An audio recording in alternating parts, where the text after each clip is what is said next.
$2,000. That is what Joanne Ussery paid for a retired Boeing 727, the entire fuselage of a Continental Airlines jet that had flown passengers for 25 years before someone decided it was worth more as scrap metal than as an aircraft. She bought it anyway, had it hauled to a plot of land beside a lake in Benoit, Mississippi, and set about figuring out how to turn a decommissioned passenger jet into somewhere her 2 kids could sleep at night.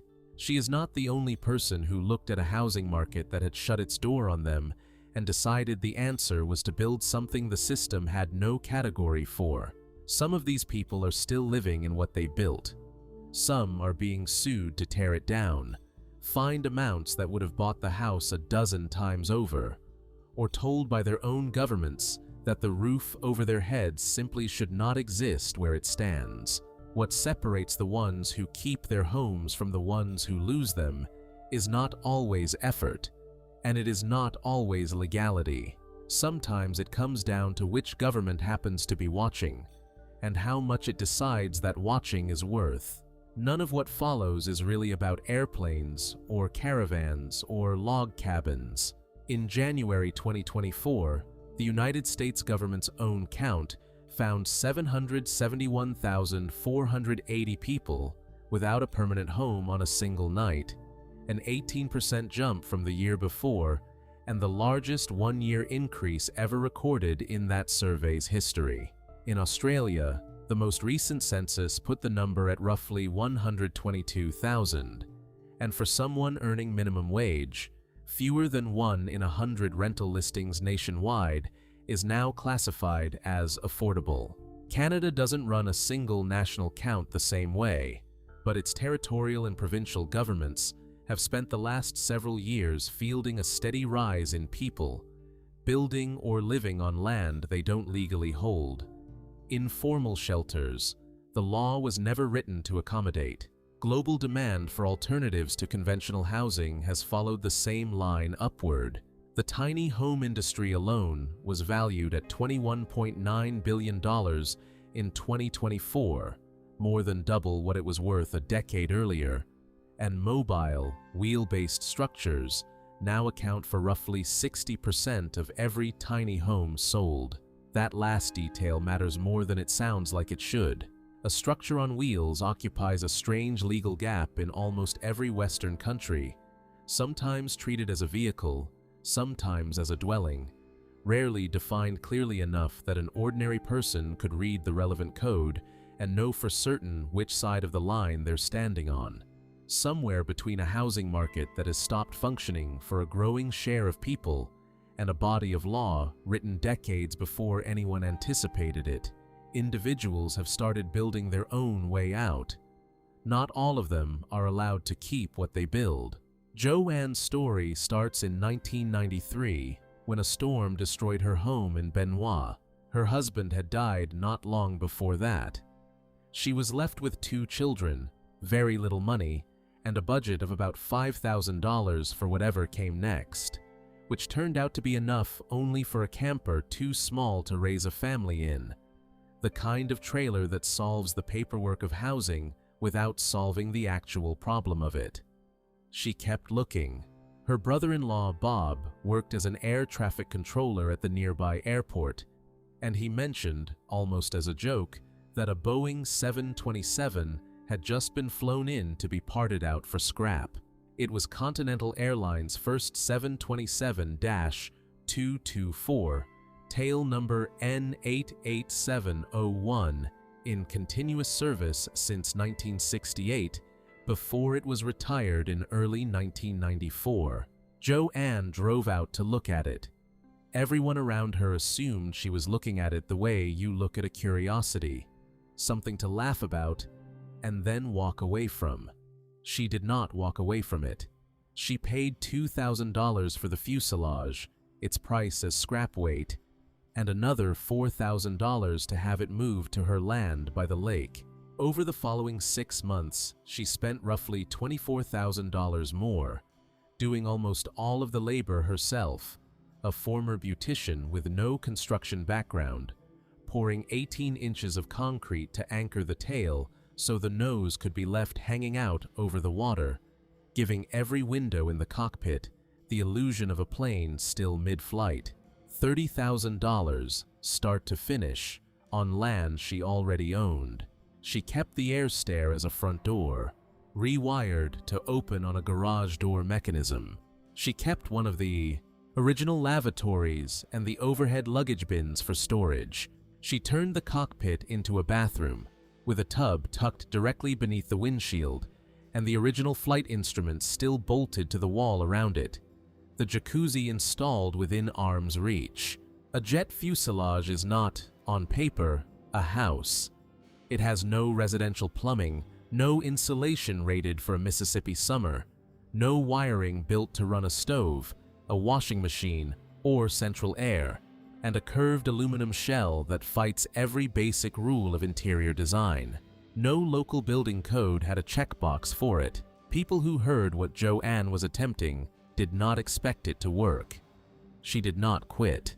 By the time she finished, the fuselage held 3 bedrooms, a full kitchen, a laundry room, and 1,582 square feet of living space spread across 138 feet of cabin, lit by 76 side windows and 10 more in the cockpit, none of which opened. All of it kept cool by central air conditioning. The decorating was entirely her own hand, too. Floral upholstery and ruffled curtains sewn to soften a fuselage that still had its original overhead luggage bins built into the ceiling.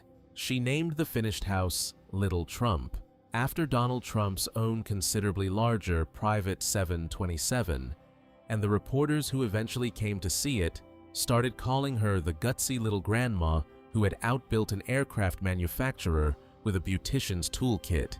She moved in 1995 and told a reporter from NBC's Today Show she planned to live there forever, that the place lacked nothing a regular house had. She managed 4 years. In 1998, she arranged to have the plane relocated about a mile down the road, where it was going to be opened up for public tours. On May 18, 1999, it slipped off the truck carrying it and was damaged beyond repair. No zoning board ever came for Little Trump. No court ever fined her a cent. It was gravity that finally took it from her on a stretch of Mississippi highway. If a woman rebuilding a jet with her own 2 hands sounds like the strangest way anyone has answered a housing crisis, it wasn't the last one, and it wasn't the one that drew a lawsuit. Roughly 4,000 miles northwest and 30 years later, a different builder was about to find out that governments pay much closer attention when the walls are made of something as ordinary as felled timber. Matthew Clark filmed himself doing nearly everything by hand. In a series of 6 videos he titled Building Off-Grid Log Cabin. Alone in the Yukon, posted to his channel Scout Outdoors, he documented traveling up the Yukon River from Dawson City by canoe, staking a claim, clearing a patch of ground near Ensley Creek, roughly 25 kilometers from town, and felling the trees he would notch and stack into his own cabin with no crew and no permit. The trip started late in the season, the way he told it, a last-minute decision to get upriver and get walls standing before the cold made the work impossible. You can just go out, harvest a bunch of raw materials from the woods, put it all together in the shape of a house, and boom, you got a house, he told the camera during a break, patting the wall he had just finished. He said the whole point of filming was to prove other people could do the same thing, that a project which sounded far-fetched was actually reachable with nothing but a canoe, some tools, and a season before winter. The series pulled in close to 100,000 views combined, one clip alone drawing nearly 17,000. What the build actually cost him has never been reported anywhere, including by Clark himself. He talked at length on camera about the felling, the notching, the hauling of logs through brush and mud, but never once put a dollar figure on the project. That omission mattered far less than where he had chosen to build. In March 2022, the government of Yukon filed a petition in the territory's Supreme Court. The land, it argued, was public, and it also fell within the traditional territory of the Trondak-Huetchen First Nation, meaning people of the river, whose formal land claim had been under negotiation since 1991 and was settled by treaty in 1998. Clark, the government's petition said, had not provided evidence of any authority to occupy the site, despite having already been notified that he needed to vacate, remove his structures, and restore the ground to its original condition. He was not alone out there either. Court filings named 2 other unauthorized cabins within 850 meters of his, belonging to Simon Tourigny and Chloe Sergerie, both targeted with nearly identical government petitions that same month, a hint that Clark's videos hadn't started a trend so much as documented one that was already quietly underway, hidden in the same stretch of bush. He had never filed for a permit at all. He did not fight it to a verdict. In August 2022, Clark agreed to a court-approved settlement: dismantle the cabin, clear the site of his belongings, and restore the ground to a natural state by New Year's Day, then post a new video by the end of March, telling his audience that anyone attempting the same thing needed the government's permission first, or the territory would remove the structure itself and send him the bill. He complied on schedule. Of the 3 cabins named that spring, his came down first. The other 2 stayed standing under the same court order for months longer, proof that even inside one case, with one government and one set of rules, compliance did not move at the same speed for everyone involved. If Yukon's answer to an unpermitted log cabin was a court order, a firm deadline, and a public video of contrition, one government on the opposite side of the planet decided the appropriate number for a nearly identical offense was 7 figures. Manu Bone moved to Australia from Brazil in 2018. He was 30 years old when the Black Summer bushfires tore through the Bega Valley on the New South Wales south coast in late 2019, a fire season that made international news for the scale of what it destroyed and left the region, in Manu's own words, quite famous for all the wrong reasons. Manu managed to save the property he was staying on at the time. He could not save the relationship he was in, and when it ended, he found himself priced out of a rental market that had barely recovered from the fires in the first place. Tiny homes in Australia typically run anywhere from $20,000 to $200,000, a fraction of the price of a median house, and Manu and his new partner, Josh Hines, decided that was the only door still open to them if they wanted to stay in the community where they had already rebuilt a life once. With permission from a friend, property owner Gordon Kelly, they built a 12-square-metre tiny home on top of a caravan chassis on Kelly's land at Coolagalite, on the belief that because the structure sat on wheels, it counted as a movable dwelling under New South Wales law and required no council approval at all. In May 2025, Bega Valley Shire Council sent Manu a draft order: remove the structure or demolish it, the letter said, to bring the property into compliance with state environmental planning legislation, and failure to do so could escalate to proceedings in the NSW Land and Environment Court, where the maximum penalty on the books runs as high as $1 million. That is not a typo. A home that most likely cost somewhere in the tens of thousands of dollars to build was now facing a fine that could run into 7 figures, a penalty that isn't imposed by the council itself, which lacks that authority, but by the state's highest environmental court, and only if the case is ultimately decided against him. For someone living in a tiny house and not being able to afford a home, to get this letter where you have to pay $1 million, it just seems to be so outrageous, Manu said afterward. It just feels like the council here is treating us as if we are bringing a problem to them, when we are actually bringing a solution. Word of the letter spread past the Bega Valley fast. More than 30,000 people who had never met Manu most of whom will never see the tiny house in person, signed an online petition backing his fight, an unlikely wave of support for a dispute that, on paper, is about 12 square meters of plywood and steel parked on a friend's rural block. Strangers who had never lived within 1,000 kilometers of Coolagalite were writing letters on behalf of a man they would never meet, simply because the shape of his problem was one they recognized. Court-ordered conciliation between Manu and the council failed to settle anything, and the matter moved to a full hearing. The argument, once it reached the Land and Environment Court in Sydney, came down to one contested word. Is a tiny home on wheels a caravan, or is it a building? Kelly's barrister told the court that under Clause 77 of the relevant state regulations, a caravan does not require council approval at all, and that Manu's structure meets the legal definition of exactly that.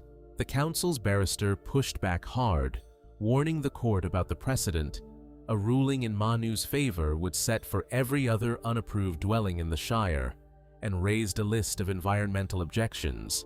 The home sits just 60 meters from a creek, relies on what the council called an inadequate wastewater system, and stands inside a mapped bushfire flame zone, the same kind of fire risk that had displaced Manu in the first place.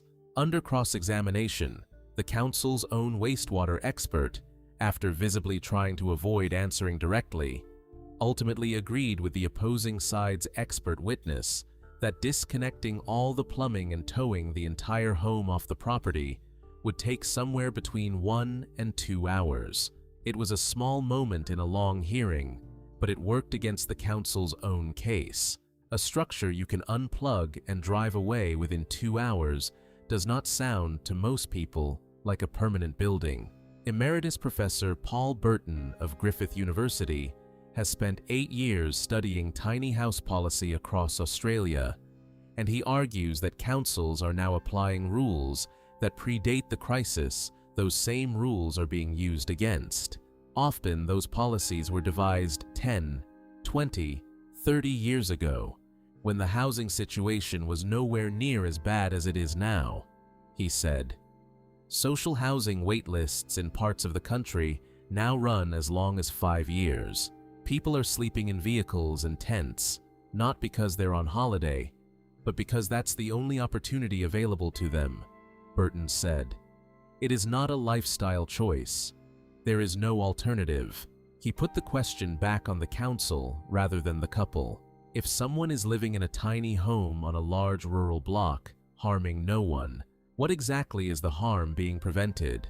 A small handful of councils, including Shell Harbour City Council in New South Wales and Surf Coast Shire in Victoria, are already trialling rules that would let people live in tiny homes without a development application at all. Quiet proof that the wider system could move if enough of it decided to. Bega Valley Shire Council has said publicly that it cannot discuss the specifics of an active case, only that in most circumstances, New South Wales law requires land use approval before a property can be used as a dwelling, and that the $1 million figure is a maximum ceiling. The court alone can impose, not a number the council itself is seeking. That distinction hasn't done much to calm the couple living inside it. Manu and Josh aren't the only tiny home residents in the region watching the outcome either. The same ambiguity over caravans and buildings sits under an unknown number of similar structures scattered across rural New South Wales, each one waiting to find out which category a judge decides they belong to. As of this year, the case is still before the court, arguments continuing over a home worth a small fraction of the fine attached to it. Neither Manu nor Josh knows yet which way the ruling will go. What they do know is what happens if it goes against them. The same tiny house that kept a bushfire survivor sheltered becomes the reason he loses that shelter a second time, this time not by flame, but by government order. If you've made it this far, you've now watched 3 people in 3 different countries reach the same conclusion, independently, decades and oceans apart.